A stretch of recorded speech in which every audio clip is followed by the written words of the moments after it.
আসসালামু আলাইকুম। আজকে আমি আপনাদের এমন একটি বাস্তব ঘটনা বলবো যা সত্যিই হৃদয় কাঁপিয়ে দেয়। কুমিল্লা থেকে একজন মহিলা একটি বিড়ালকে বালতির মধ্যে করে নিয়ে আসেন। কিন্তু প্রচণ্ড গরমে বালতির ঢাকনা লাগানো থাকার কারণে ভেতরে বাতাস চলাচল বন্ধ হয়ে যায়। ফলে ছোট্ট প্রাণীটি ধীরে ধীরে হিট স্ট্রোকে আক্রান্ত হয়। শ্বাস নিতে কষ্ট হয়, শরীর দুর্বল হয়ে পড়ে এবং পরিস্থিতি ভয়াবহ হয়ে যায়।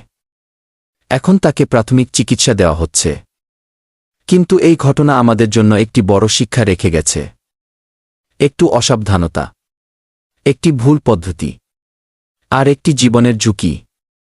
প্রাণীরাও আমাদের মতো জীবন্ত সত্তা। তাদেরও কষ্ট হয়, তাদেরও শ্বাস নিতে কষ্ট হয়। তাই আমাদের দায়িত্ব যে কোনো প্রাণী পরিবহনের সময় পর্যাপ্ত বাতাস, পানি এবং নিরাপদ পরিবেশ নিশ্চিত করা। একটি ছোট সচেতনতা একটি জীবন বাঁচাতে পারে।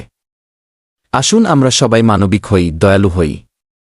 আল্লাহ আমাদের সবাইকে সঠিক বোঝার তৌফিক দিন। ধন্যবাদ।